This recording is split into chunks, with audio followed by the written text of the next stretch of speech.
Seconde ville de l'Inde après Delhi, la capitale, Bombay est surnommée la ville des rêves, ou encore la ville qui ne dort jamais. Rebaptisée en Mumbai en 1997, après la victoire du parti intégriste hindouiste, cette mégalopole de 17 millions d'habitants est au centre d'une agglomération de plus de 23 millions d'habitants, c'est gigantesque. D'autant plus que Bombay manque sérieusement des infrastructures indispensables à la mesure de cette véritable jungle urbaine.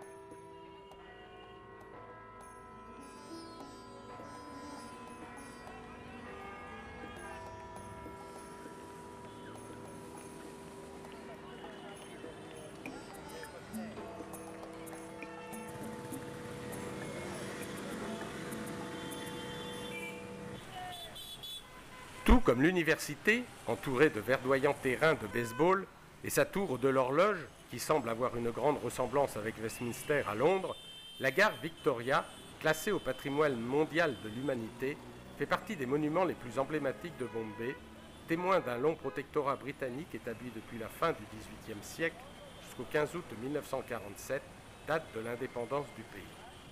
L'imposant hôtel de ville, d'une architecture un peu plus orientale, ressemble quant à lui à une véritable cathédrale.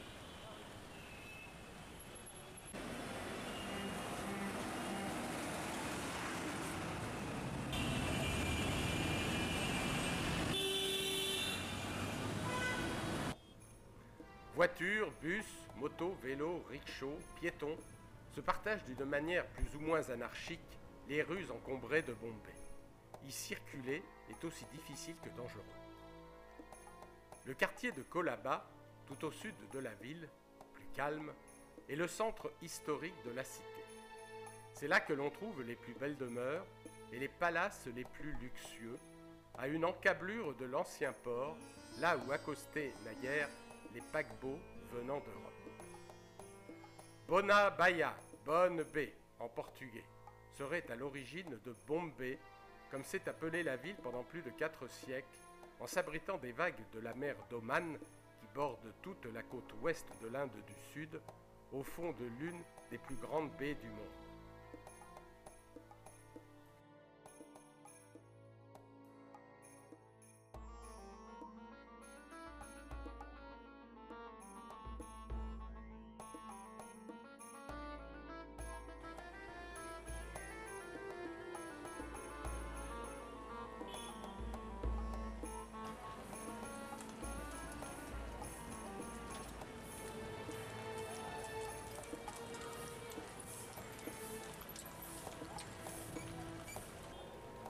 Mais le monument le plus célèbre de Bombay est sans aucun doute cette massive construction en forme d'arc de triomphe qui accueillait les voyageurs débarquant de leur paquebot.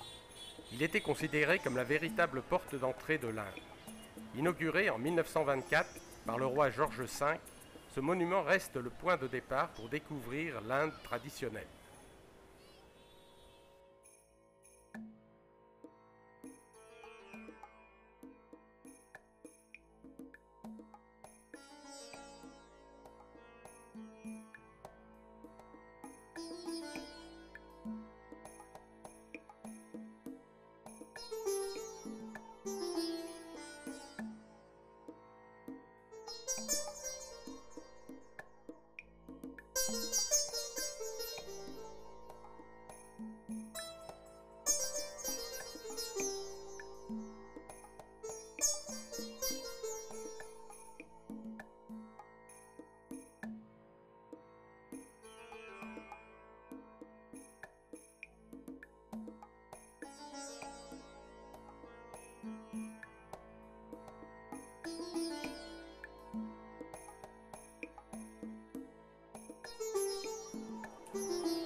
À 1 heure de bateau de la Porte de l'Inde, isolée sur une île de la baie, les grottes éléphantines ont été creusées dans une roche solide vers l'an 600 de notre ère.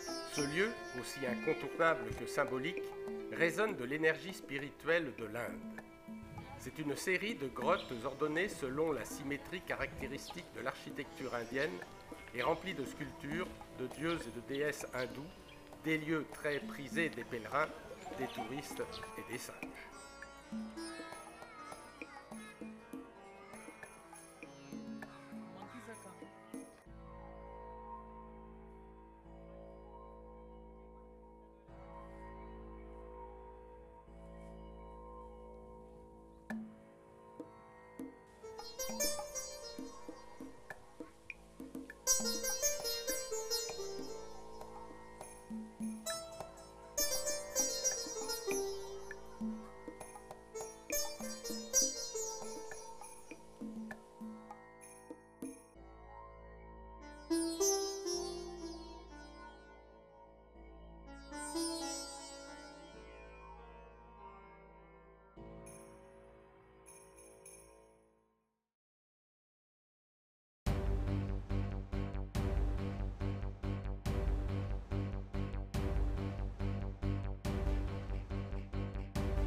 Dans un tout autre registre, l'industrie cinématographique et télévisuelle indienne est l'une des plus anciennes du monde, les premiers studios émergeant dans les années 1930 autour de Bombay.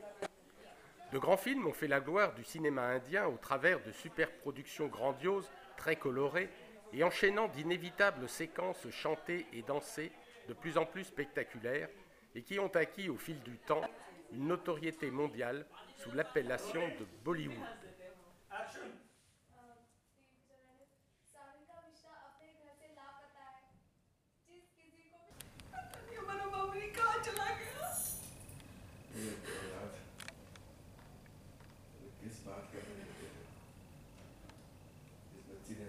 बेचारी आज कोई बच्ची न जाए कहाँ किस मुसीबत में है और हम कुछ कर नहीं पा रहे।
Sur la côte sud-est de l'Inde, baignée par les eaux du golfe du Bengale, la ville de Chennai, anciennement Madras, l'une des 4 plus grandes villes de l'Inde, ne captera pas notre attention avec ses 7 millions d'habitants qui vivent à un rythme effréné. Rendez-vous 60 km plus au sud, à Mahabalipuram, ancienne ville portuaire qui abrite plusieurs sites archéologiques de première importance.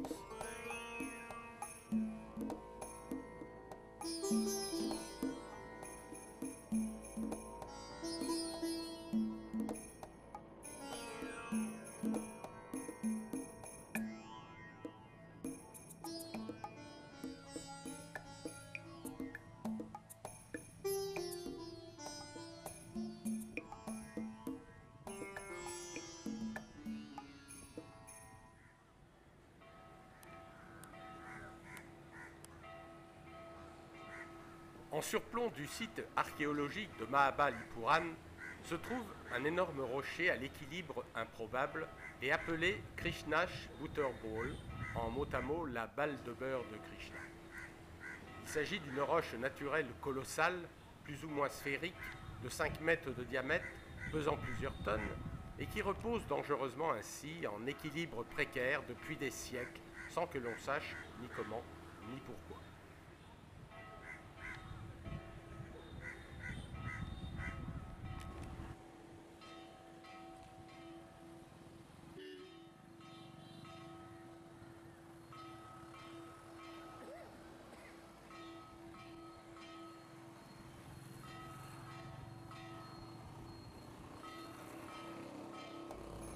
La grotte Vahara, Vahara Cave, est un petit mandapam ou sanctuaire taillé dans la roche et gardé par quatre portiers Pallava, sorte de petits lions arborant un air ravi, une douceur lyrique, en total désaccord avec le machisme primordial que leur rôle de garde des dieux leur impose. Cette grotte est entourée par un impressionnant bas-relief, peut-être le plus grand du monde, 27 mètres sur 9, l'Arjunas Penance, sorte d'univers de pierre d'une conception proprement grandiose, taillé à même un seul et unique monolithe rocheux, et qui raconte en fresque sculptée la légende du roi Bajirata, venu purifier et racheter les âmes maudites de ses ancêtres.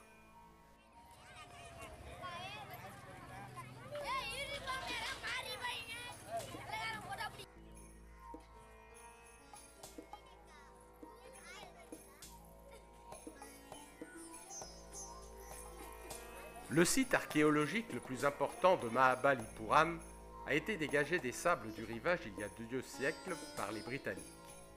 L'esplanade des 5 chats, Panchratas, présente 5 édifices de pierre sculptées, toujours en un même bloc monolithique. Le plus grand est le Dharmarajarata, dédié à Surya, le dieu du soleil, se dressant sur plusieurs étages. Le plus petit est le Draupadirata, dédié à la déesse Durga. On peut également admirer une belle sculpture d'éléphant, la monture du dieu Indra. Ces petits lieux saints ravagés par la guerre et le temps sont d'une infinie beauté et rappellent une mythologie hindoue d'un autre temps.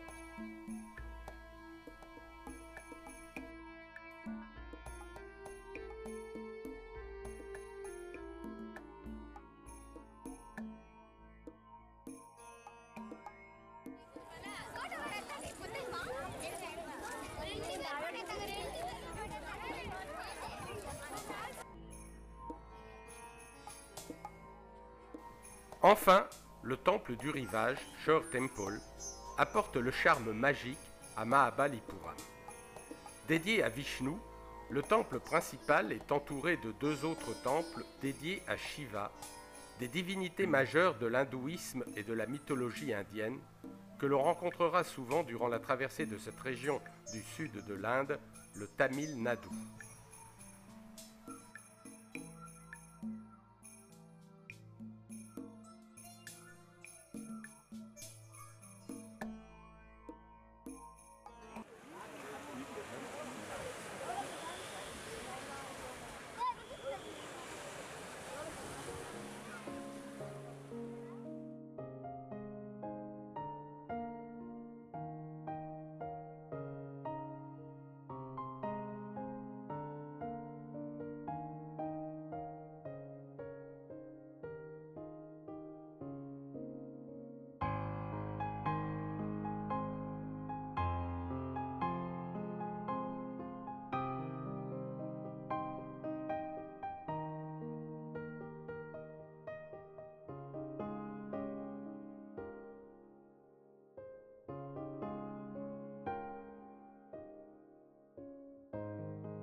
Avec ses 250 000 habitants, Pondichéry est une ville relativement paisible et reste un lieu enchanteur et fascinant pour le touriste.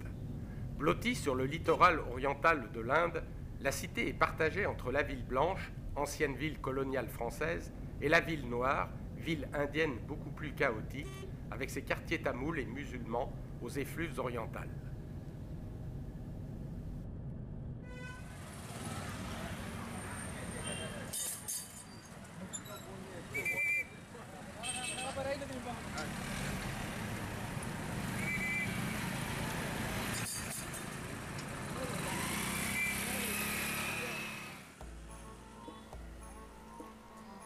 Dans le centre de la ville noire, l'entrée du temple Manakula Vinayagar est gardée par Lakshmi, une éléphante qui y est attachée. Rien de plus naturel, car ce temple est dédié à Ganesh, dieu à tête d'éléphant, qui aide à surmonter tous les obstacles de la vie. D'ailleurs, moyennant quelques roupies, Lakshmi vous bénira de sa trompe.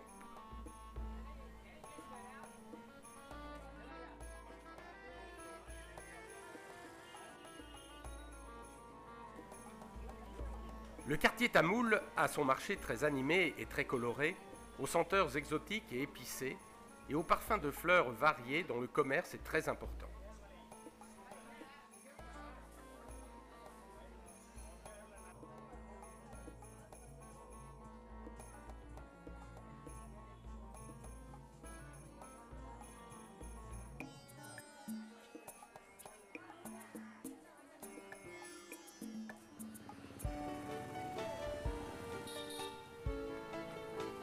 La ville blanche offre de larges rues arborées, se coupant à angle droit, avec des noms et des plaques qui nous sont bien familiers. En 1673, des Français dépêchés par Louis XIV achètent au sultan de Bijapur un village nommé Puducherry, avec l'objectif d'y établir un comptoir commercial de la Compagnie française des Indes. François Martin devient le premier gouverneur de Pondichéry, qu'il fait fortifier et qui prospère. En 1742, Joseph-François Dupleix, nommé gouverneur, rêve de donner aux Indes françaises une puissance territoriale et politique au-delà de sa prospérité commerciale. Mais sur fond de guerre en Europe entre la France de Louis XV et la Grande-Bretagne, Français et Britanniques s'affrontent en terre indienne entre Madras tenu par les Anglais et Pondichéry tenu par les Français. En 1761, au terme d'une nouvelle guerre, le comptoir de Pondichéry n'est plus que l'ombre de lui-même et le restera 2 siècles durant.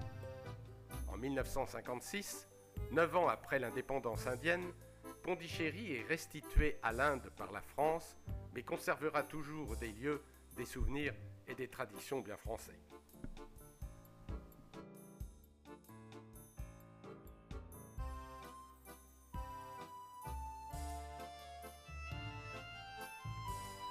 Et on joue encore à la pétanque sous le regard d'une Jeanne d'Arc impassible à l'ombre de la grande église du Sacré-Cœur d'architecture néo-gothique.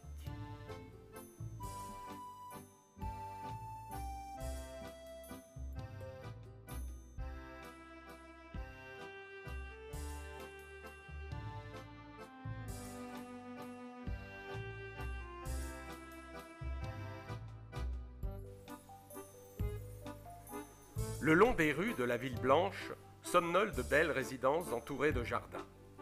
Les branches de bougainvillée se répandent par-dessus les murs, apportant leur parfum à l'atmosphère nostalgique et surannée du quartier français.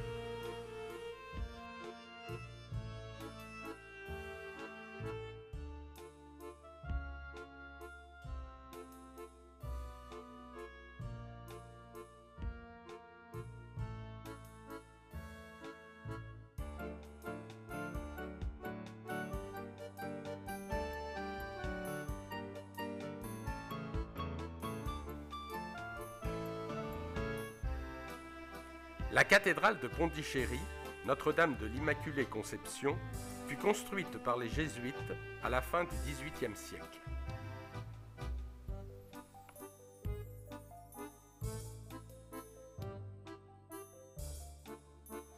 Et sur le front de mer se côtoie une grande statue de Gandhi en marche et une statue figée de Dupleix rappelant la grandeur éphémère de Pondichéry.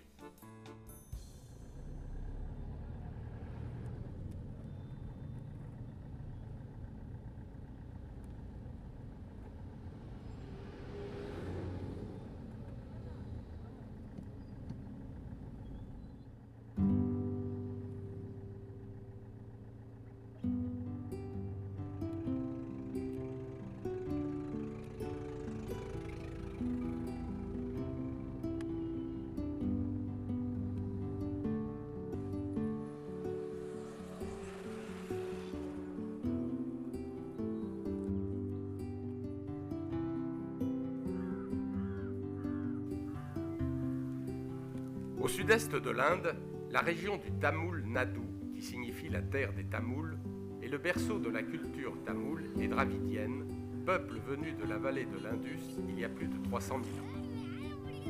L'économie est en grande partie basée sur l'agriculture, qui emploie plus de 70% de la population. Riz, maïs, coton, canne à sucre, oléagineux, piment, ragui ou petit millet sont ses principales ressources, dans une économie très disparate, comme dans l'ensemble du pays d'ailleurs. Les hors-castes, ou intouchables, sont plus de 10 millions au Tamil Nadu et sont restés paysans en grande majorité. Ils peinent à préserver leur mode de vie traditionnel face à l'essor démographique et technologique du pays. Les plus pauvres sont condamnés à survivre dans des conditions très sommaires, au bord de routes dangereuses.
Située sur les rives du fleuve Cauvery, Trichy, devenue Tiruchirappalli, est l'ancienne citadelle de la dynastie Chola, connue pour sa sagesse profonde au début de notre ère.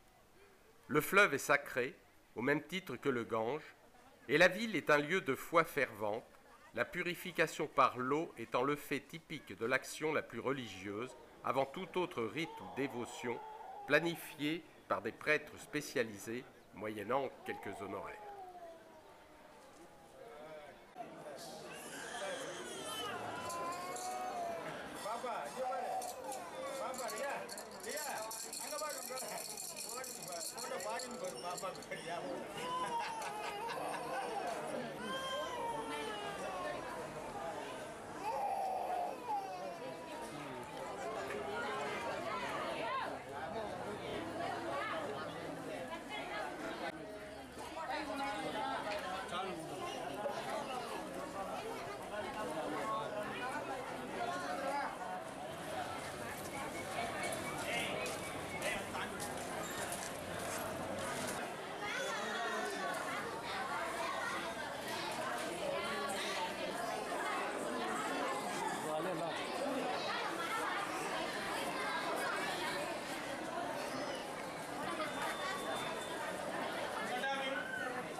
Le temple Sri Rangan fait partie des lieux saints les plus vénérés dédiés au seigneur Vishnu et figure parmi les plus grands complexes religieux en Inde. Il couvre une superficie de 2,5 km² et est entouré de 7 cours murées rectangulaires qu'il faut franchir successivement avant d'atteindre son cœur. Il abrite un grand nombre de statues et d'autels consacrés à différents dieux. Mais le temple est aujourd'hui en restauration, une restauration minutieuse et artisanale qui devrait durer encore quelque temps.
De l'autre côté du fleuve Cauvery se dresse le temple Devatanam, dit du Roc Fort, un monument spectaculaire perché sur un massif rocheux de 83 mètres qui, émergeant brusquement de la plaine, vient dominer la vieille ville. On y accède par 400 marches environ qu'il faut gravir sans chaussures. À mi-chemin, le temple est consacré à Shiva, est censé apporter fertilité et accouchement sans douleur aux femmes. Le sanctuaire est réservé aux hindous. Au sommet, l'autre temple est dédié à Ganesh, fils de Shiva. De là-haut, la vue panoramique sur Trichy est fantastique.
Tanjore, maintenant Thanjavur, ancienne ville royale des Cholas, est le centre de tous les arts classiques et de la musique du Tamil Nadu.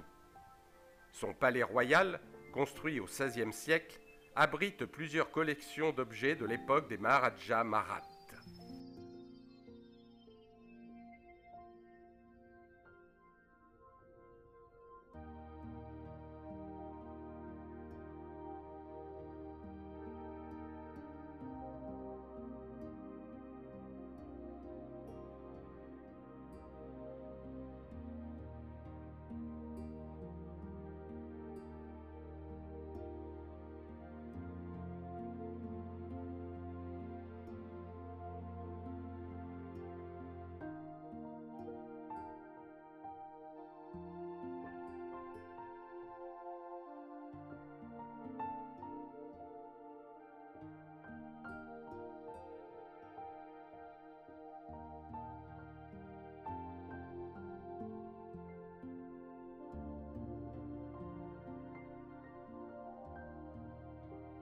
Le Durbar Hall en est la pièce maîtresse, très haute, aux piliers et plafonds peints et au stuc finement travaillé.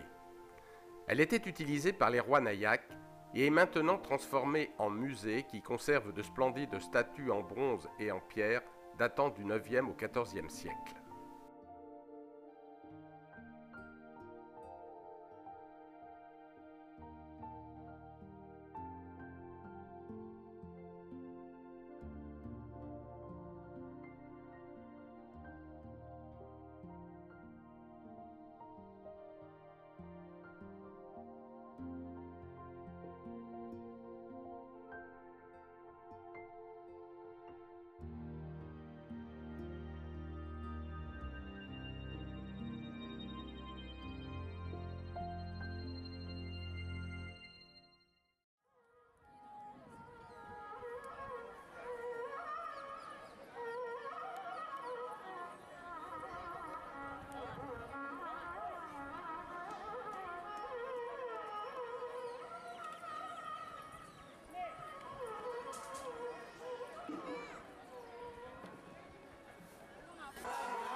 À Tanjore, le temple Sri Brihadesvarar est un merveilleux monument consacré à Shiva et à son véhicule, le taureau Nandi.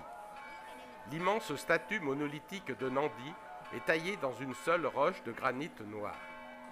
Cet ensemble est un véritable chef-d'œuvre de l'architecture chola, classé au patrimoine mondial de l'UNESCO.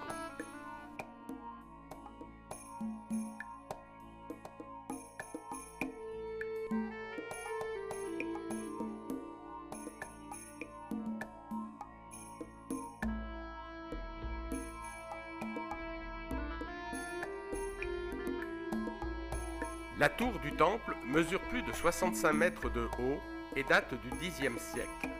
Les sculptures qui l'ornent sont particulièrement fines.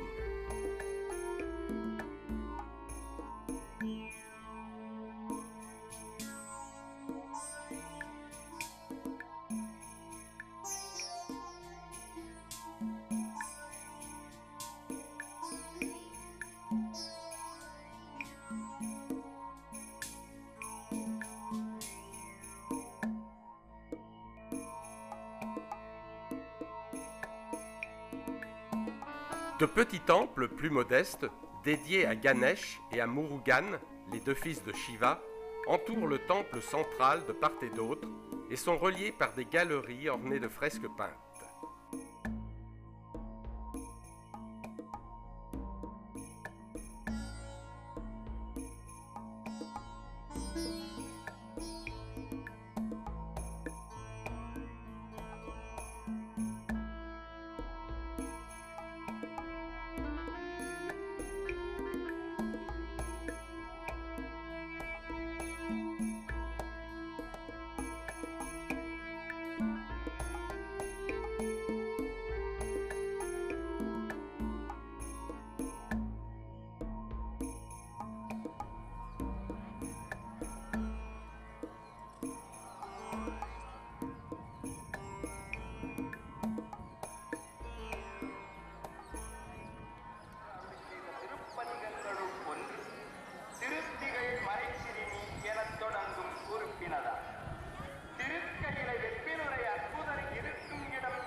Selon les statistiques, les routes de l'Inde sont les plus dangereuses du monde. Aussi, pour pallier à l'extraordinaire embellie économique des années 2000, des autoroutes ont été aménagées pour écouler un trafic de plus en plus dense. Mais en fait d'autoroute, il n'y a que le nom et le péage. Camions, autos, motos, vélos, piétons, bestiaux se partagent la chaussée dans la pagaille et avec une indiscipline impressionnante.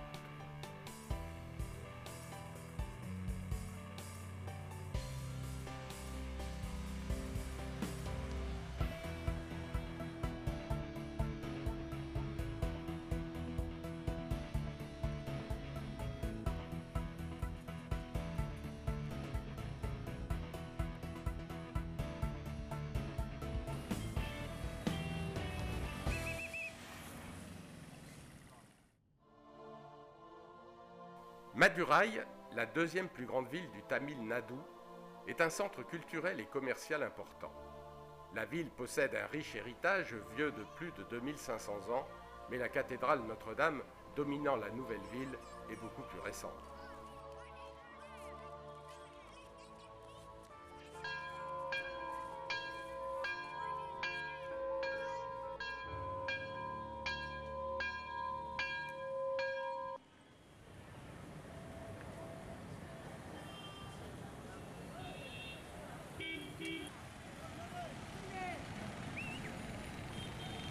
Le temple Tirumalai Nayakar Mahal a été construit au milieu d'un vaste réservoir alimenté par les eaux du fleuve Vagai par un système ingénieux de canaux souterrains. C'est un lieu saint dédié à Vinayaka où se déroulent chaque année des festivités spectaculaires.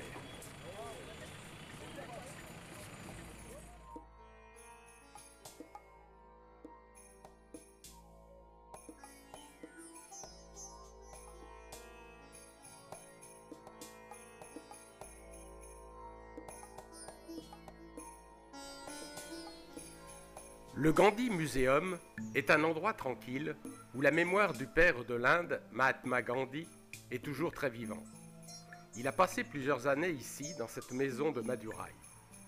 Le musée retrace l'histoire de la lutte de l'Inde pour l'indépendance et présente des objets ayant appartenu au grand homme, ainsi que le rappel de ses grands principes de lutte et de non-violence.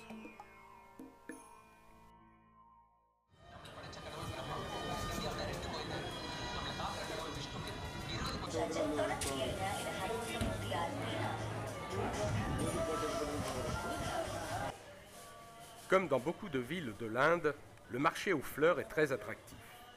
Madurai est un important centre de production de jasmin, fleurs blanches et odorantes, expédiées dans tout le pays et dans le monde entier.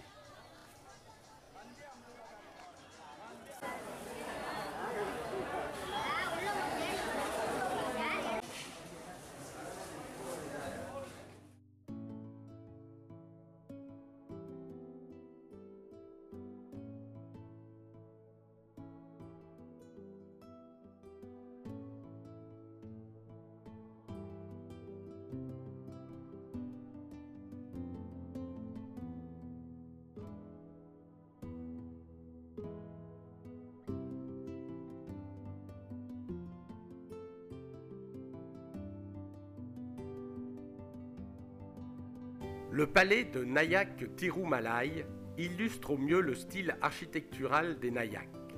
Construit en 1523, de ce magnifique palais de style indo-saracénique, il ne reste plus aujourd'hui que la cour et le hall de la résidence royale aux voûtes finement sculptées. La partie remarquable est le dôme, qui constitue un exemple magnifique de la compétence technique de ses bâtisseurs, montant à une hauteur de 20 mètres sans aucun support.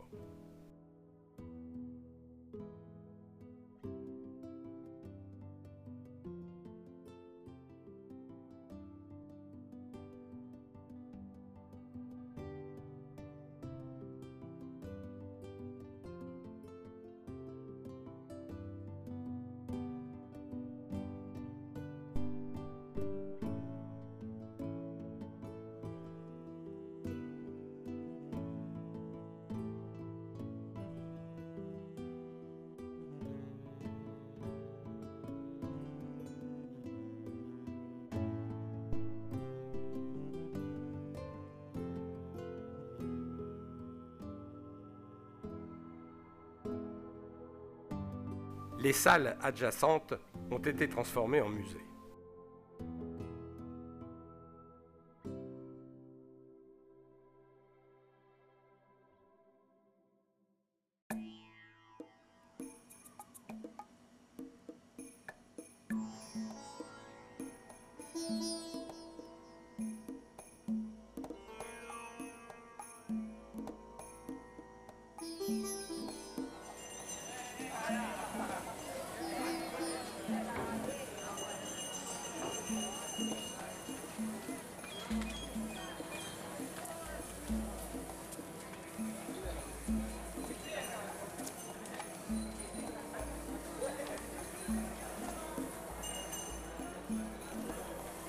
Madurai est surnommée la ville-temple.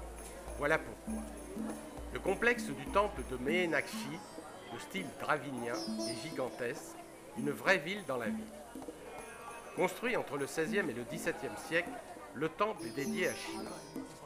Un endroit où les yeux ne peuvent plus se refermer pour ne laisser s'envoler aucune miette de cet endroit fabuleux où la caméra est malheureusement bannie, tout comme les chaussures, les chaussettes et les sacs. On y trouve de multiples galeries, des bassins d'ablution, des commerces, des sanctuaires, des bâtiments de culte et de recueillement complexes consacrés aux divinités.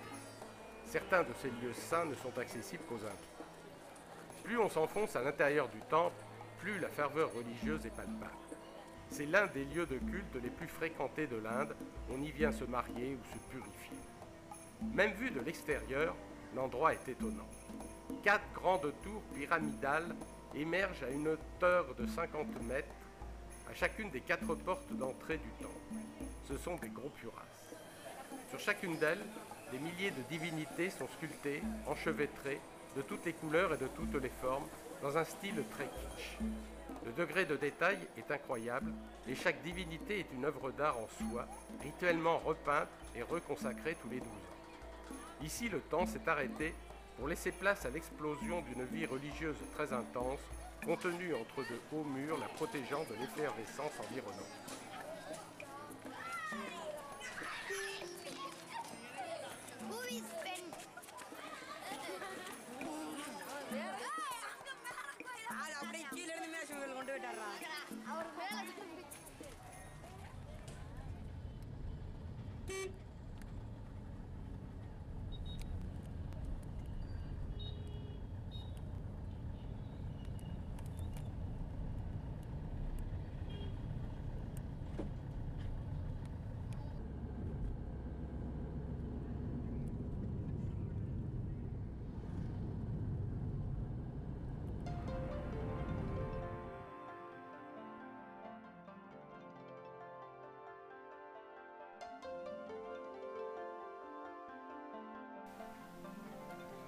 Après Madurai, les montagnes de Cardamome apparaissent au bout de la route.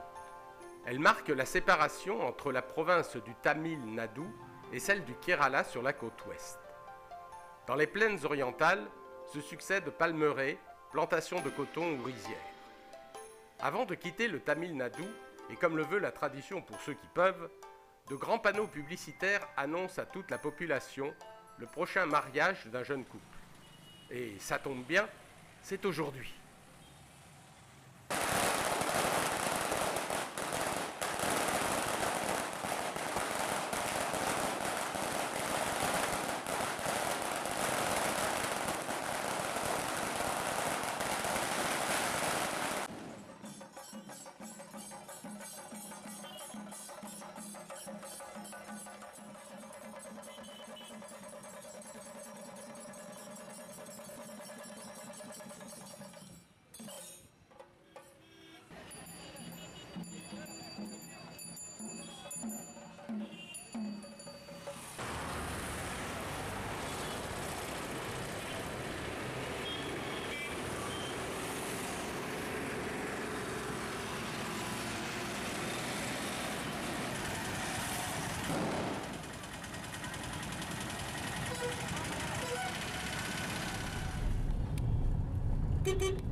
Changement de décor.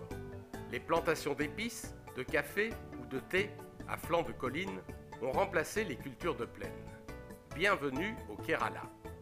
Ce petit État, situé à l'extrémité sud-ouest de la péninsule indienne, possède des paysages hallucinants depuis le sommet des montagnes de Cardamome jusqu'à la côte de Malabar en mer d'Oman.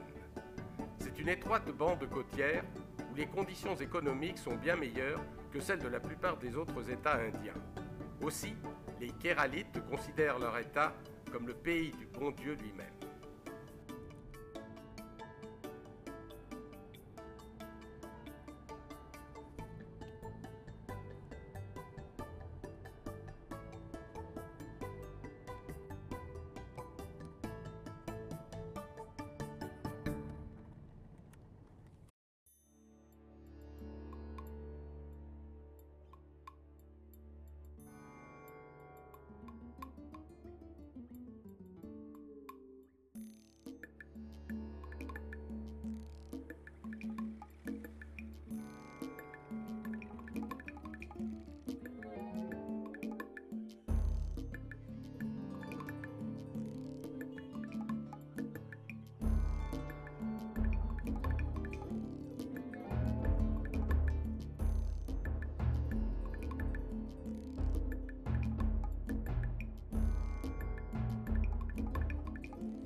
Sortes de lacs intérieurs connectés par un réseau de canaux, les backwaters sont de vastes étendues d'eau stagnantes, paisibles et bordées de palmiers. Ces marais ont fait l'histoire passée du Kerala en servant de grandes routes commerciales pour le caoutchouc, les épices ou la noix de coco. Ils en forment le présent et lui promettent un bel avenir grâce à leur beauté incomparable. Aujourd'hui, ces voies navigables relient des villages reculés et des îles au continent et sont des lieux de vie très dynamiques.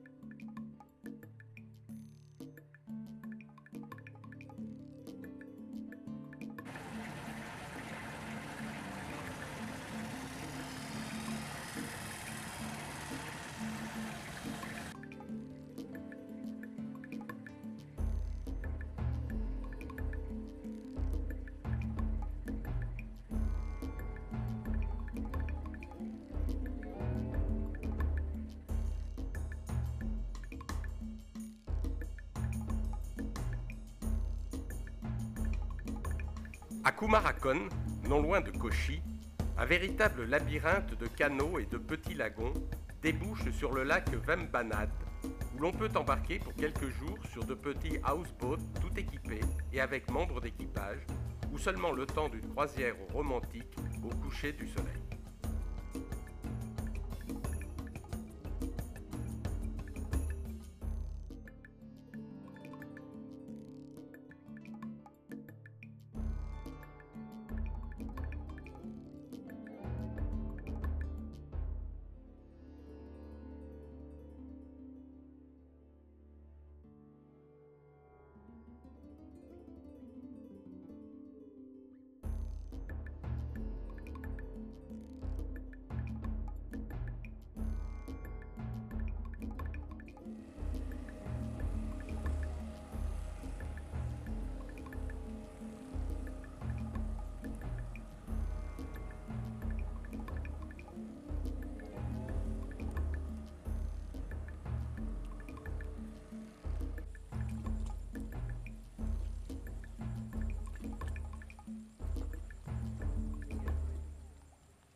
Ceci expliquant peut-être cela, le Kerala est un État majoritairement très politisé et les Kéralites n'hésitent pas à faire grève pour défendre leurs droits.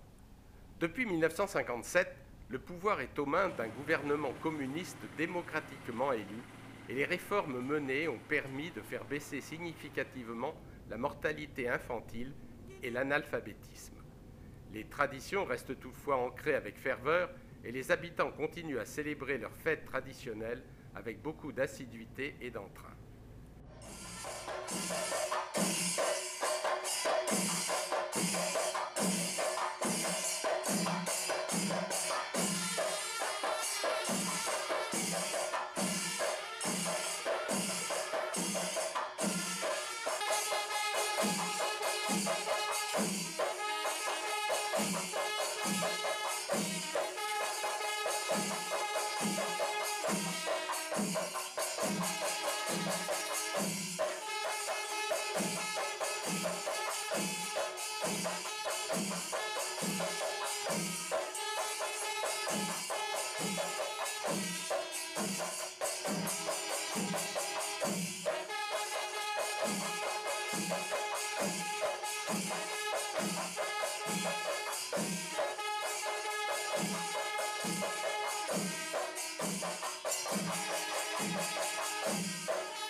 Véritable kaléidoscope où se mêlent les influences hollandaises, portugaises, chinoises, chrétiennes, juives, musulmanes et bien sûr Malabar, Cauchy, anciennement Cochin, est une cité partagée entre le dynamisme de la ville moderne et la nonchalance de la vieille ville, Fort Cauchy.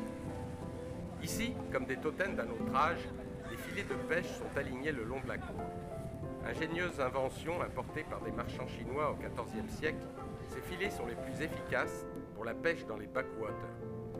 Ils sont manœuvrés par des pêcheurs qui escaladent leur montant en bois afin d'agir en contrepoids et faire descendre ou remonter le filet selon les besoins.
Comme dans toutes les villes en Inde, le linge d'une grande partie de la population est lavé en plein air dans d'immenses laveries d'un autre temps.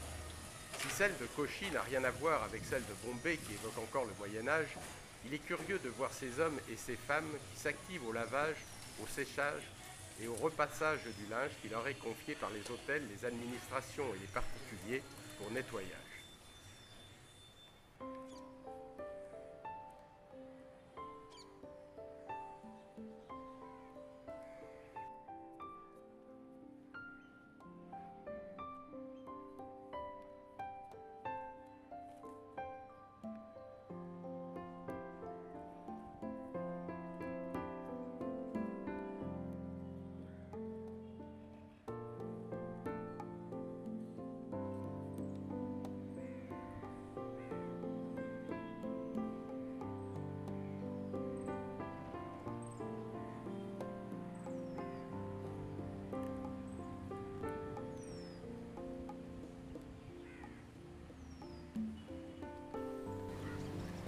Et avec ce système, pas besoin d'épingle à linge.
Datant du début du XVIe siècle, l'église Saint-Francis est un monument majeur qui fait la fierté de Fort Cochin.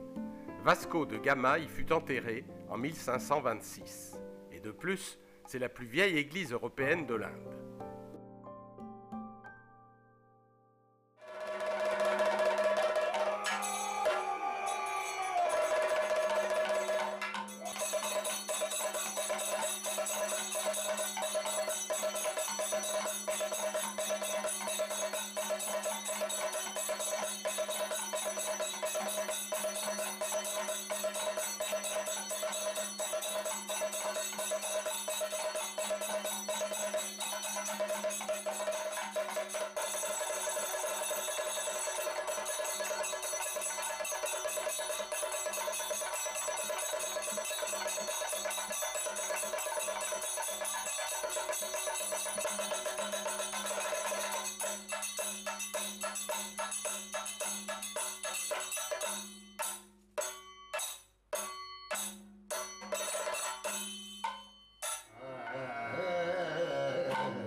Le théâtre Kathakali est une tradition qui remonte au XVIIe siècle, pratiquée exclusivement au Kerala et combinant des formes d'art aussi diverses que l'opéra, le ballet, la mascarade et la pantomime, tout un mélange de couleurs, de mouvements, de musique, de drame et d'expression. C'est un spectacle très populaire qui peut durer une nuit entière lorsque l'on sait que les artistes racontent les grandes épopées de la mythologie hindoue, Rama et Krishna. Les danseurs sont exclusivement des hommes, grimés de façon codifiée selon leur rôle.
Plus au nord, le littoral de Goa, avec ses plages de sable doré bordées de cocotiers et autres palmiers, son soleil chaud, son style de vie insouciant et ses habitants chaleureux, est devenu une destination touristique mondiale.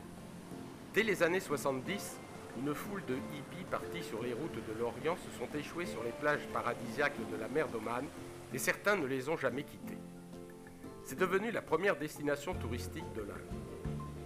Goa fut le dernier État indien à avoir accédé à l'indépendance en 1961, quand les Portugais quittèrent le territoire qu'ils contrôlaient depuis 1510. Sur toute la côte, au nord et au sud de la capitale, Panjin, ce ne sont que des plages, des palmeraies et des localités balnéaires avec foisonnement d'hôtels, de restaurants, de bars et de discothèques.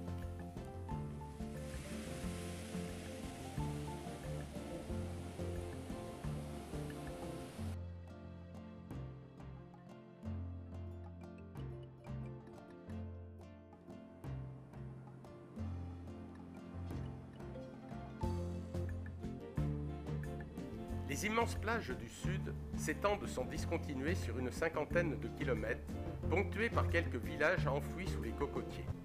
La clientèle y est familiale, soucieuse de tranquillité et préférant la communion avec une nature particulièrement généreuse, protégée par des parcs naturels.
Les plages du Nord, quant à elles, anciens repères des hippies, sont émaillées de cités balnéaires plus animées les unes que les autres. C'est dans cette zone que le tourisme de masse tente à se développer, principalement par des hordes de touristes indiens venus sans leurs femmes et par les touristes russes. Commerces divers, bars, restaurants, clubs, discothèques se succèdent sans interruption le long de la plage et dans les rues adjacentes, créant une animation bruyante et délirante du matin au soir, voire toute la nuit.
Heureusement, toutes les plages sont bien desservies par un bon réseau d'autocars, confort précaire.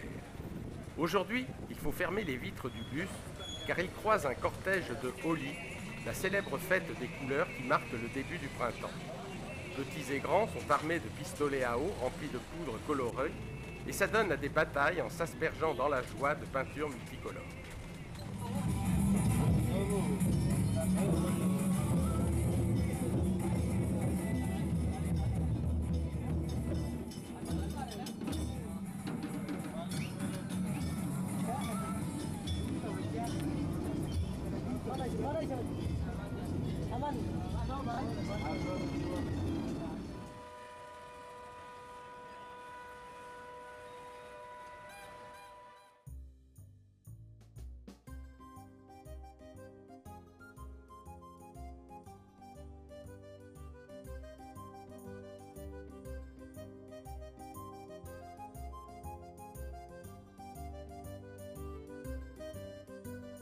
Panjin est l'une des plus petites et plaisantes capitales d'État du pays. Avec seulement 70 000 habitants, elle est devenue la capitale de Goa en 1843. Située à l'embouchure de la rivière Mandovi, Panjin connaît une activité portuaire très particulière. Outre un balai incessant de ferries bleues qui assurent la liaison entre les deux rives, il faut remarquer la présence de plusieurs bateaux ancrés en permanence dans l'estuaire. En fait, ce sont des casinos. En effet, les casinos sont interdits sur le continent indien, qu'à cela ne tienne. Ils seront donc sur l'eau. Et c'est ainsi que Panjin est célèbre dans toute l'Inde pour ses casinos flottants, desservis chaque nuit par des fréquentes flottilles discrètes.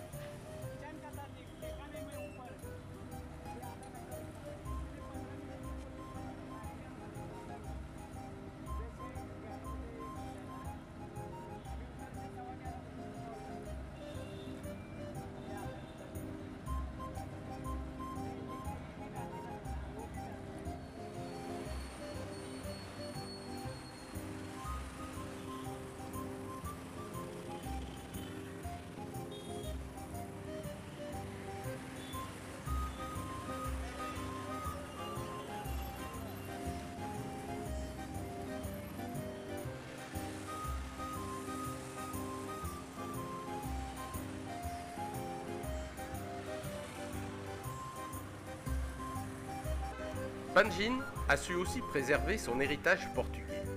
Outre quelques bâtiments de pierre datant du XVIe et XVIIe siècle, il est très agréable de flâner dans ces ruelles sinueuses et étroites, au nom portugais écrit sur des faïences typiques, les azuleiros, et bordées de vieilles maisons colorées avec des balcons de bois et des toits de tuiles rouges. Un vrai régal.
Autre monument emblématique de Panjin, la magnifique église de l'Immaculée Conception datant de 1540.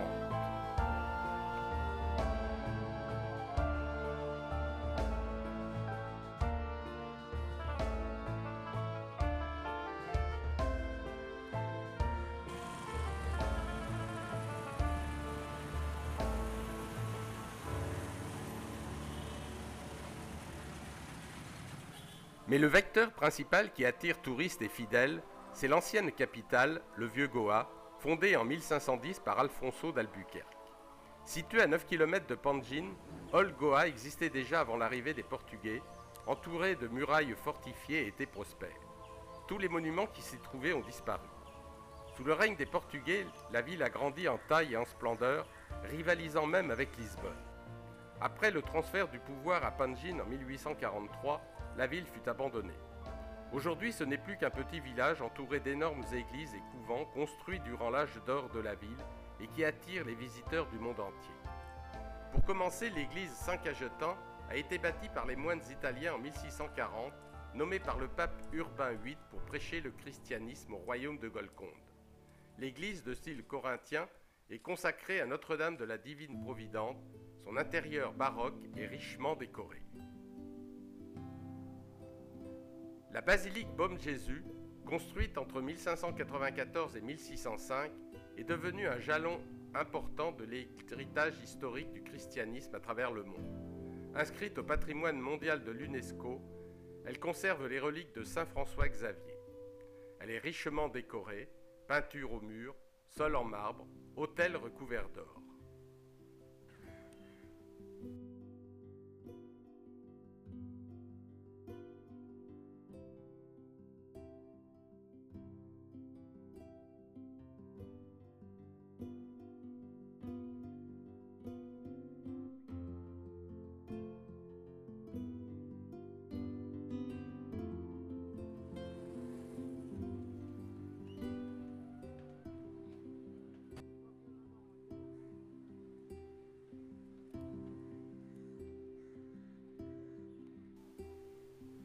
Enfin, la cathédrale Sainte-Catherine est la plus imposante église de toute l'Asie.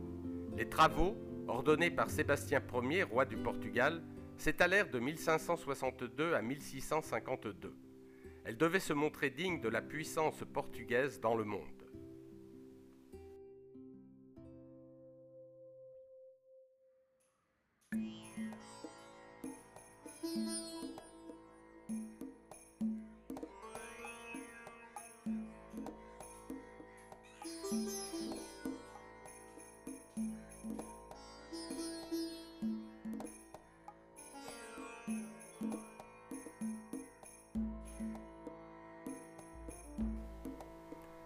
Retour à Panjin. La ville est bénite par 3 monuments religieux historiques. L'un d'entre eux est le temple de Mahalakshmi, dont la construction a commencé en 1818 et qui se dresse fièrement au-dessus de la ville. C'est un sanctuaire sacré pour les hindous.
Ainsi, Goa vit jour et nuit au rythme de la liberté, un mot qui rime bien souvent ici avec fête, des fêtes qui attirent une faune touristique qui fait désormais partie du folklore local.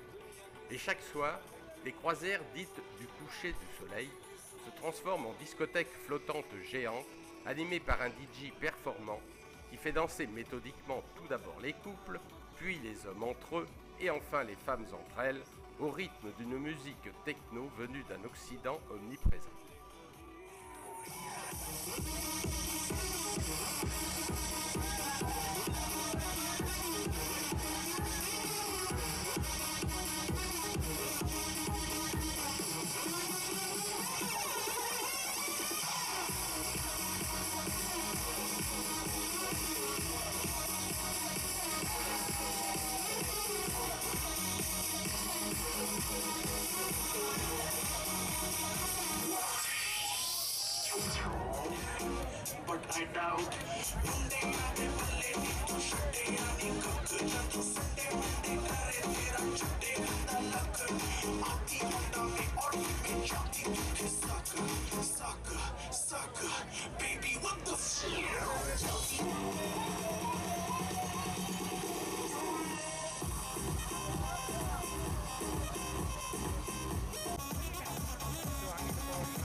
Dernière étape de ce voyage dans le sud de l'Inde, Bangalore, la capitale d'un autre état du sud, le Karnataka.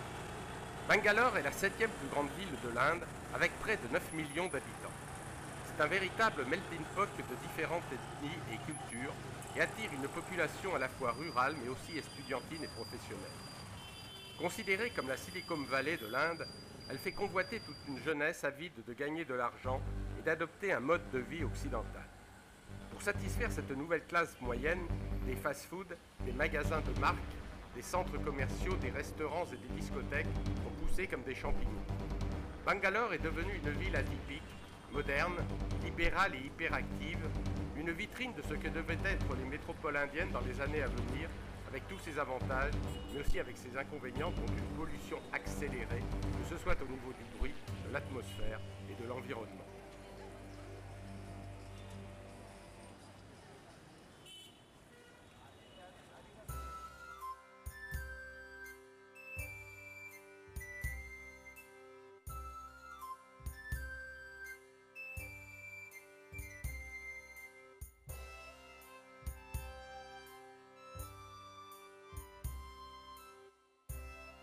Malgré cette effervescence, Bangalore est surnommée la cité-jardin. Dans la vieille ville, quelques endroits ont su conserver leur calme et leur sérénité à l'abri du tumulte urbain. Par exemple, le palais royal de Bangalore, qui a été construit dans le style Tudor par un roi de la dynastie Wodeyar en 1887, reste de nos jours occupé par les descendants de la famille royale de Mysore. Il est entouré d'agréables jardins et a la fière allure d'un château anglais.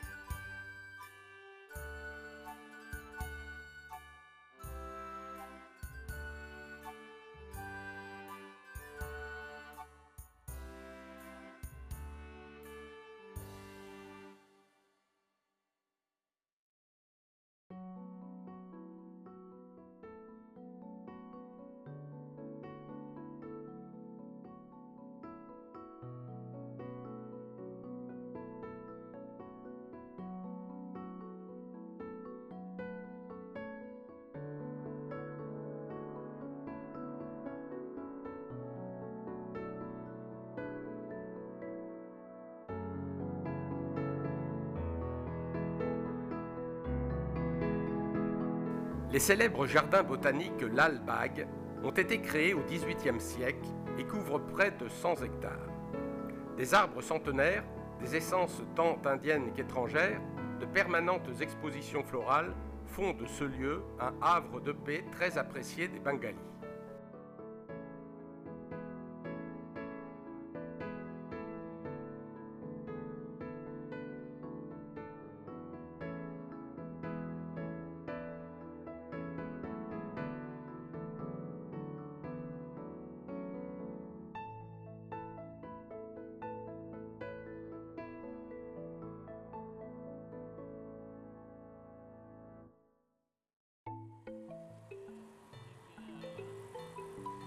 Enfin, le parc Kubon est entouré par l'impressionnant Vidhana Soudha qui abrite la législature et le secrétariat d'État, par le tribunal, le temple Bulle et la bibliothèque centrale, étranges édifices de couleur rouge.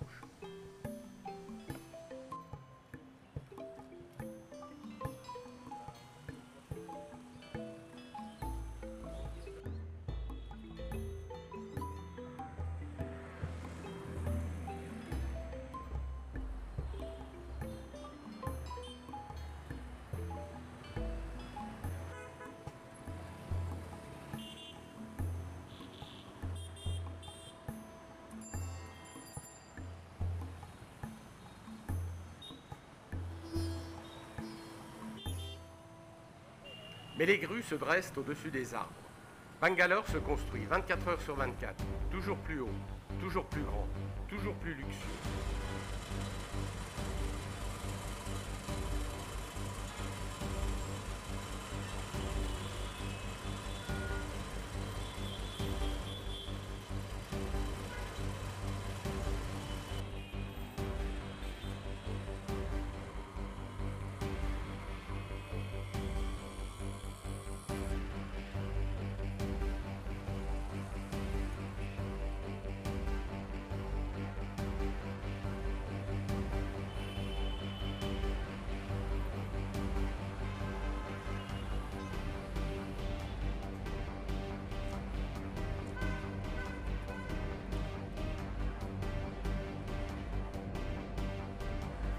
Des centres commerciaux ultramodernes, comme celui-ci, tout de marbre et de lumière, sont consacrés à de grandes marques du luxe, comme l'étaient autrefois les temples anciens aux divinités mythologiques. Deux mondes opposés qui se télescopent en plein XXIe siècle et qui vont devoir néanmoins coexister dans un futur inévitable et inconnu. Autrement dit, toute l'épopée de l'Inde de demain. Un défi de taille pour les 1,230 milliard d'habitants de ce pays en plein essor.